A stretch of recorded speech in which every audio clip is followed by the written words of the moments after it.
നമസ്കാരം. PM-ശ്രീയിൽ കേരളം ഒപ്പുവെച്ചതോടുകൂടി പല രാഷ്ട്രീയ പാർട്ടികളും ഇതിനെതിരായി രംഗത്ത് വന്നിരിക്കുകയാണ്. പ്രത്യേകിച്ച് കോൺഗ്രസ് പാർട്ടി. കോൺഗ്രസ് ഇപ്പോ ഈ PM-ശ്രീയെ ശക്തമായി എതിർക്കുന്നുണ്ടെങ്കിലും അവർ ഭരിക്കുന്ന 4 സംസ്ഥാനങ്ങളിൽ ഇത് ഒപ്പിട്ട് കഴിഞ്ഞു. അവർക്ക് എന്ത് വേണമെങ്കിലും ആകാം. കാര്യം അവർ കോൺഗ്രസ് ആണല്ലോ.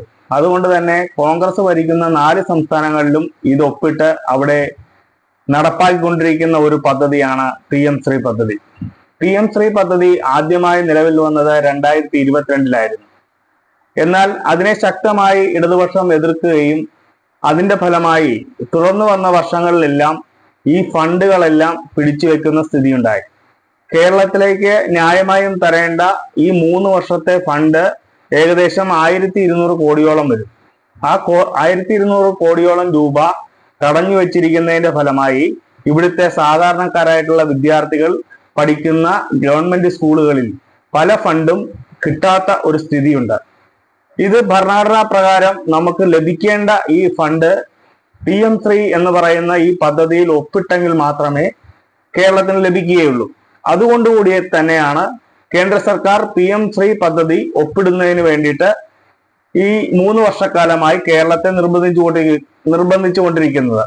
അതിന്റെ ഫലമായി ഈ നിർബന്ധിച്ചുകൊണ്ടിരിക്കുന്ന ഈ കാര്യം ഒപ്പിടാതെ വന്നാൽ തുടർ വർഷങ്ങളിൽ ഈ ഫണ്ടുകളെല്ലാം കേരളത്തിന് കിട്ടാതാവുകയും ഇവിടുത്തെ ഇപ്പോൾ നല്ല നിലയിൽ പോയിക്കൊണ്ടിരിക്കുന്ന ഈ വിദ്യാർത്ഥി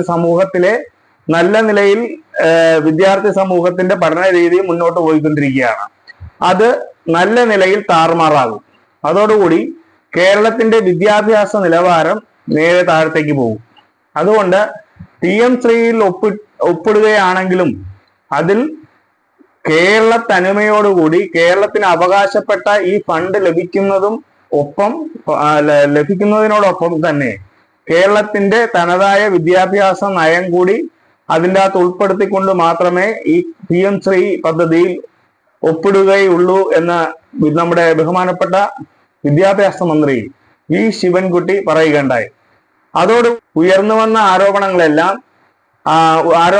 എല്ലാം മുനയൊടിക്കേണ്ടതാണ്. കാരണം ഈ ഫണ്ട് യഥാർത്ഥത്തിൽ കോൺഗ്രസ് ഭരിക്കുന്ന സംസ്ഥാനങ്ങളിലും BJP ഭരിക്കുന്ന സംസ്ഥാനങ്ങളിലും PM-ശ്രീ ഒപ്പിട്ടുകൊണ്ട് അതിന്റെ ഫണ്ടെല്ലാം വാങ്ങിക്കുകയും എന്നാൽ കേരളത്തിൽ വരുമ്പോൾ ഈ PM-ശ്രീ പദ്ധതിയിൽ ഒപ്പിടാൻ പാടില്ല എന്ന് പറയുന്ന ഈ കോൺഗ്രസിന്റെ ഇരട്ടത്താപ്പ് ജനങ്ങൾക്ക് മനസ്സിലാവുന്നുണ്ട്. ഇന്ത്യയുടെ ഭരണഘടനാ മൂല്യപ്രകാരം നമുക്ക് കിട്ടേണ്ടുന്ന ഈ ഫണ്ടുകളെല്ലാം ഇപ്പോൾ തടഞ്ഞു വച്ചിരിക്കുകയാണ്. 3 വർഷക്കാലമായി തടഞ്ഞു വച്ചിരിക്കുന്ന തുക ഏകദേശം 1200 കോടിയോളം രൂപ വരും. ഈ പൈസ കിട്ടിയെങ്കിൽ മാത്രമേ ഇവിടുത്തെ സാധാരണക്കാരുടെ മക്കൾ പഠിക്കുന്ന ഈ വിദ്യാഭ്യാസ മേഖലയിലെ പൊതുവിദ്യാലയങ്ങളിലെ വിദ്യാർത്ഥികൾക്ക് എല്ലാ കാര്യങ്ങളും നിർവഹിക്കാൻ സാധിക്കുകയുള്ളൂ. അത് ഭരണഘടനാ പ്രകാരം നമ്മൾക്ക് ലഭിക്കേണ്ടുന്ന തുകയാണെന്ന് എല്ലാവർക്കും അറിയാം. ഈ തുക പിടിച്ചു വെച്ചിരിക്കുന്നതിന്റെ കാരണം PM-ശ്രീ എന്ന് പറയുന്ന ഈ പദ്ധതി നടപ്പിലാക്കാൻ ഇത് നമ്മൾ ഒപ്പിടാത്തതിന്റെ കാരണം കൊണ്ടാണ് ഇത്രയും നാൾ ഈ ഫണ്ട് തടഞ്ഞു വെച്ചത്. ഈ ഫണ്ട് കിട്ടണമെങ്കിൽ നമ്മൾ ഇത് ഒപ്പിട്ടേ മതിയാവുള്ളൂ. അല്ലെങ്കിൽ ഈ ഫണ്ട് വീണ്ടും കിട്ടാതെ വരും. ഇവിടുത്തെ വിദ്യാഭ്യാസ മേഖല തകരുന്നതിനുള്ള ഒരു കാരണമായി മാറും.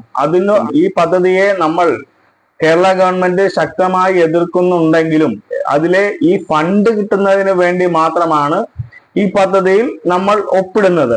അതിന്റെ ഫലമായി ഈ ഫണ്ട് കിട്ടുകയും കേരളത്തിന്റെ തനതായ വിദ്യാഭ്യാസ രേഖകൾക്ക് അടിത്തറ പാവുന്നതും അതോടുകൂടി കേരളത്തിന്റെ തനതായിട്ടുള്ള വിദ്യാഭ്യാസം കൊടുക്കുന്നതിനും സാധിക്കും. ഏതെങ്കിലും കാരണവശാൽ അതിനുകൂടി വിപരീതമായ ഫലങ്ങൾ വരികയാണെങ്കിൽ അതിനെ ശക്തമായി ഉണ്ടെന്നും വിദ്യാഭ്യാസ മന്ത്രി ഇതിൽ നിലവിൽ അത് പറഞ്ഞിട്ടുണ്ട്. അതുകൊണ്ടാണ് നമ്മൾ ഈ പദ്ധതിയിൽ എത്ര ശക്തമായിട്ട് എതിർപ്പുണ്ടെങ്കിലും ഇപ്പോൾ ഒപ്പിടുന്നതിന്റെ ഒരു പ്രധാനപ്പെട്ട കാരണം എന്ന് പറയുന്നത് ഈ ഫണ്ട് ലഭിക്കുന്നതിന് വേണ്ടിയിട്ടാണ്.